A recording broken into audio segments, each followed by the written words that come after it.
Lecture 2 में आप सभी का स्वागत है। चलिए शुरू करते हैं बिना टाइम वेस्ट के। सबसे पहले हम जानते हैं कि मेंडेलियन जेनेटिक्स क्या होता है। इंट्रोडक्शन से शुरुआत करते हैं कि ग्रेगोर जॉन मेंडल जो थे, मेंडल ने 1822 से 1884 तक इन्होंने काम किया था गार्डन पी पासायम सटाइवम पर, ठीक है ना। 1865 में इनकी जो पब्लिक हुई थी रिपोर्ट, लेकिन उनको क्या किया गया, इग्नोर किया गया था 1900 तक, ठीक है ना। बाद में 3 वैज्ञानिक आए थे जो कि कॉरेंस, डिवर्सी और डेमार्क थे। इन्होंने फिर रीडिस्कवरी किया था, ठीक है ना। उन्होंने फिर बताया था। मेंडल, ये पूछा जाता है कि मेंडल के जो पौधे थे उनको क्यों चयन किया, मटर को ही क्यों चूज़ किया था, ठीक है ना। तो पहले तो मटर का जो पौधा होता है वो शॉर्ट लाइफ होती है उसकी, ठीक है ना। लाइफ साइकिल जो होती है वो शॉर्ट होती है, ठीक है ना। क्रॉस और सेल्फ दोनों पॉलिनेशन इसमें होता है, ठीक है ना। साथ इजीली डिसकंटिन्यूएबल जो कैरेक्टर होते हैं ना, वो इजीली देखने को मिल जाते थे, ठीक है ना। और जल्दी क्या हो जाता था, ये उग जाता था। वो 7 जो गुण होते हैं, कॉन्ट्रास्टिंग ट्रेड्स थे, उनको आप हो सकता है पूछ ले एग्ज़ाम में। तो ये आपको याद रखना है कि जो सीड शेप होता है राउंड है कि विंकल है, सीड कलर येलो ग्रीन होता है, ठीक है ना। फ्लावर कलर वॉयलेट और वाइट था। पॉड शेप जो होता है वो इनफ्लैट और कंस्ट्रक्टेड था, ठीक है ना। पॉड कलर ग्रीन और येलो। फ्लावर पोजीशन एक्सेल में था कि टर्मिनल में था। प्लांट हाइट टॉल थी कि ड्रॉप थी। ये 7 जो हैं वो कॉन्ट्रास्टिंग ट्रेट्स थे जो कि मेंडल ने चूज़ किया था।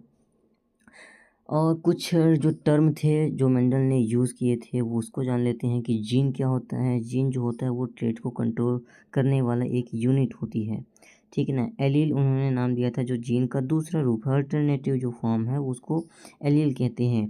होमोजाइगस किसे कहेंगे, जब 2 ही एलील सेम सेम होंगे, या फिर वो कैपिटल टी होगा या फिर स्मॉल टी होगी। यानी कैपिटल टी जो होगा होमोजाइगस होगा, ये टॉल को दर्शाएगा, और स्मॉल टी जो डबल होगा वो शॉर्ट को दर्शाएगा, ठीक है ना। हेट्रोजाइगस कंडीशन तब होगी जब दोनों अलील क्या होंगे, अलग अलग होगी। एक टॉल को दर्शा रहा है, एक स्मॉल को दर्शा रहा है। इसी को हाइब्रिड बोल देते हैं। जीनोटाइप क्या होता है, जो जेनेटिक मेकअप होता है, ठीक है ना, वही जीनोटाइप होता है। फिनोटाइप एक जो देखने वाला लक्षण है उसको फिनोटाइप बोलते हैं। मोनोहाइब्रिड किसे कहते हैं, जिसमें एक करेक्टर होता है, एक ट्रेट होता है। और डाईहाइब्रिड जिसमें 2 करेक्टर अपन को देखने को मिलेगा। बात करते हैं कि मेंडल के नियम जो थे, मेंडल ने 3 नियम दिए थे। पहला आता है लॉ ऑफ डोमिनेंस, ठीक है ना। इसमें क्या होता है, जो 2 एलील होते हैं, ठीक है ना, एक डोमिनेंस होगा और एक रिसेसिव होगा, ठीक है ना। जैसे कैपिटल टी जो हमको क्या दर्शा रहा है, बड़ा, ठीक है ना, और स्मॉल टी जो कि डॉर्फ है, छोटा सा दर्शा रहा है। इन दोनों को जब क्रॉस कराएंगे तो हमको क्या, टॉल वैरायटी मतलब कैपिटल टी और स्मॉल टी देखने को मिलेगी। ये इसको हम हाइब्रिड बोल देते हैं। ये लॉ ऑफ डोमिनेंस में आता है। दूसरा लॉ आता है लॉ ऑफ सेग्रीगेशन, ठीक है ना। ये प्योरिटी ऑफ गैमेट इसको भी बोल देते हैं, कभी कभी एग्जाम में ये भी पूछा जाता है। इसमें क्या होता है कि जो एलील्स होते हैं वो एक दूसरे क्या होते हैं, अलग हो जाते हैं। गैमेट्स जब बनते हैं तो ये होते हैं एक दूसरे से अलग, ठीक है ना। इसमें कोई भी ब्लेंडिंग नहीं होती है, ये मुख्य बात है।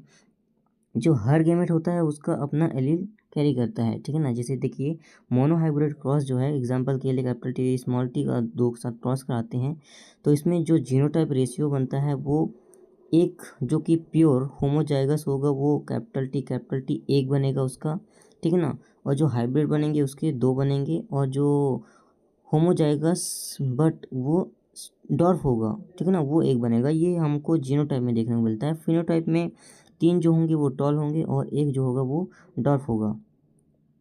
लॉ ऑफ इंडिपेंडेंट असॉर्टमेंट क्या कहलाता है कि अगर जो ट्रेड्स हैं वो अलग अलग है, मतलब कि जो 2 होंगे, डाईहाइब्रिड इसमें होगा, ठीक है ना। जो 2 ट्रेड्स आपस में देखने को मिलेंगे वो सेपरेट अलग अलग हो जाते हैं, ठीक है ना, सेग्रीगेट हो जाते हैं। जैसे एक ट्रेट में देखते हैं कि सीड शेप है जो कि राउंड दर्शा रहा है और एक रिंकल दर्शा रहा है। और दूसरे में पेरेंट्स में देखते हैं कि एक सीड येलो जो है, सीड कलर जो है वो येलो और ग्रीन है। इन दोनों को जब क्रॉस कराते हैं तो हमको सिर्फ फिनोटाइप ही देखना है, इसमें जीनोटाइप का कोई काम नहीं है। तो फिनोटाइप जो रेशियो बनेगा वो 9:3:3:1 का बनेगा। मतलब कि जो 9 होगा वो राउंड येलो होगा। 3 यहाँ पे जो दिया हुआ है दूसरे वाला जो 3 है वो राउंड और ग्रीन होगा, जो उसका मटर का फल होगा वो हमको राउंड मिलेगा, गोल मिलेगा और ग्रीन मिलेगा। व्रिंकल येलो जो होगा वो 3 2 मिलेगा, और जो व्रिंकल ग्रीन है मतलब झुर्रीदार और ग्रीन मिलेगा वो हमको सिर्फ एक ही मिलेगा। फिर बात करते हैं कि मेंडल की सफलता के क्या कारण थे। तो उन्होंने क्वांटिटेटिव अप्रोच को ज़्यादा महत्व दिया था, सिंगल ट्रेड्स पर फोकस किया था और यूज ट्रू ब्रीडिंग लाइंस, मतलब कि जो प्योर लाइन थी उन्हों को ही सिलेक्ट किया था, ठीक ना। स्टैटिस्टिकल जो एनालिसिस था वो बढ़िया था इनका, तभी इन्होंने को सक्सेस मिल पाई थी। रीडिस्कवरी एंड मॉडर्न टर्म, देखिए मॉडर्न टर्म उस समय मेंडल के जो टर्म थे, ठीक है ना, वो इस साइड हैं, और जो मॉडर्न टर्म यूज़ हो रहे हैं वो इस साइड है। मतलब कि जो मेंडल द्वारा फैक्टर था, ठीक है ना, वो आज के टर्म में जीन के नाम से जाना जाता है, और मेंडल ने जो ट्रेड्स नाम दिया था आज के समय में हम उसे करेक्टर कहते हैं। मेंडल जो टर्म हाइब्रिड के लिए यूज़ करते थे वो आज के समय में हेटेरोजाइगस यूज़ करते हैं। अब एक्सेप्शन जो आते हैं कि मेंडल्स के लॉ जो हैं वो किन किन पर आधारित नहीं थे, ठीक है ना, तो इसको नॉन मेंडेलियन जेनेटिक्स में यूज़ किया जाता है। तो पहला आता है कि इनकम्प्लीट डोमिनेंस किसे कहेंगे। इसमें क्या होगा, ना वो कंप्लीट बन पाएगा ना इनकम वो रिसेसिव पूरा हो पाएगा, मतलब इसमें ब्लेंड हो जाता है। ये कैसे होता है, जैसे रेड एक लिए और एक वाइट पेरेंट्स लिया, इन दोनों का जब क्रॉस हो रहा था तो वो पिंक फ्लावर दे देता है, ठीक ना। स्नैप ड्रैगन जो आइस था उनको ये देखा था, ठीक है ना। तो इनकम्प्लीट डोमिनेंस मतलब डोमिनेंस जो है वो इनकम्प्लीट हो रहा है, इसीलिए इसको इनकम्प्लीट डोमिनेंस कहते हैं। को डोमिनेंस मतलब दोनों आ रहे हैं, बोथ कैरेक्टर, मतलब पेरेंट्स एक माता से भी एक पिता से, ठीक है ना।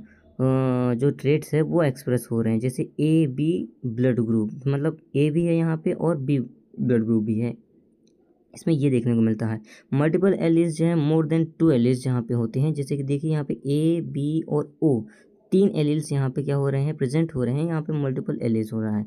पॉलीजेनिक इनहेरिटेंस किसे कहते हैं, जब एक बहुत सारे जीन जो होते हैं वो सिर्फ एक ही कैरेक्टर को क्या करते हैं, कंट्रोल करते हैं, उसको हम पॉलीजेनिक इनहेरिटेंस कहते हैं। जैसे कि हाइट हो गया, स्किन कलर हो गया, ठीक है ना।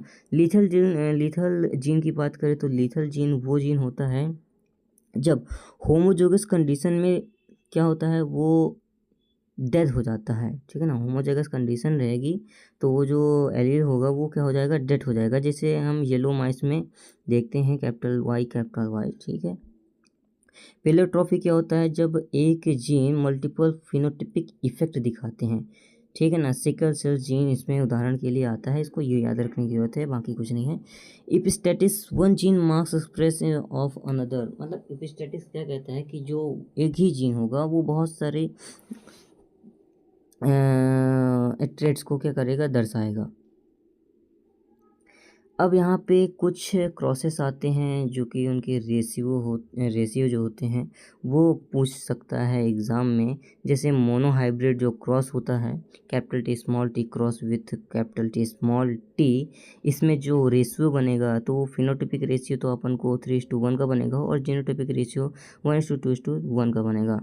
डाई हाइब्रिड की बात करें, डाई हाइब्रिड में अपन को 2 कैरेक्टर को देखने को मिलेगा, जो 2 कैरेक्टर होगा, एक पेरेंट में 2 कैरेक्टर होगा, दूसरे पेरेंट में दो कैरेक्टर होंगे। इनका जब क्रॉस कराएंगे डाई हाइब्रिड में तो ये सिर्फ फिनोटिपिक बनेगा 9:3:3:1 का, ठीक है ना। इनकम्प्लीट डोमिनेंस में हमको फिनोटिपिक और जीनोटिपिक सेम देखने को मिलता है कि 1:3:1, ठीक है ना। टेस्ट क्रॉस 1:1 का ही रेशो बनता है। को डोमिनेंस में 1:2:1 का रेशो, लिथल जीन इफेक्ट में 2:1 का रेशो बनेगा, क्योंकि इसमें क्या हो रहा है, वो डेड हो जा रहा है। एपिस्टेटिस में बहुत सारे हो सकते हैं, जैसे कि 12:3:1, 9:7, 13:3 एक्सेट्रा, ठीक है ना। कुछ टर्म की बात करते हैं, जैसे टेस्ट क्रॉस और बैक क्रॉस क्या होता है। तो टेक्स्ट क्रॉस जो होता है वो अगर हम अननोन पेरेंट्स के साथ हम होमोजाइगस रिसेसिव का, ठीक है ना, इसका क्रॉस कराते हैं तो वो टेस्ट क्रॉस होता है। मान लीजिए हम कैपिटल टी क्रॉस, जो मतलब कि कैपिटल टी और स्मॉल टी जो हमारा हाइब्रिड निकल के आएगा F1 में, ठीक है ना, उसका हम अगर रिसेसिव पेरेंट्स के साथ कराते हैं, रिसेसिव पेरेंट्स हमेशा होमोजाइगस ही होगा, ठीक है ना, रिसेसिव पेरेंट्स के साथ कराएंगे तो हमारा टेस्ट क्रॉस होगा। बैक क्रॉस क्या होगा, F1 का किसी भी पेरेंट्स, चाहे वो पेरेंट माता का हो चाहे पिता का हो, वो उसका क्रॉस कराते हैं तो वो हमारा बैक क्रॉस होता है। ठीक है ना, थैंक यू सो मच। और ये एक टर्म है कि जेनेटिक्स शब्द किसने दिया था, तो वाटसन ने दिया था। ये भी कभी कभी पूछ लिया जाता है। तो मिलते हैं नेक्स्ट लेक्चर में, तब तक के लिए बने रहें हमारे साथ। Thank you so much.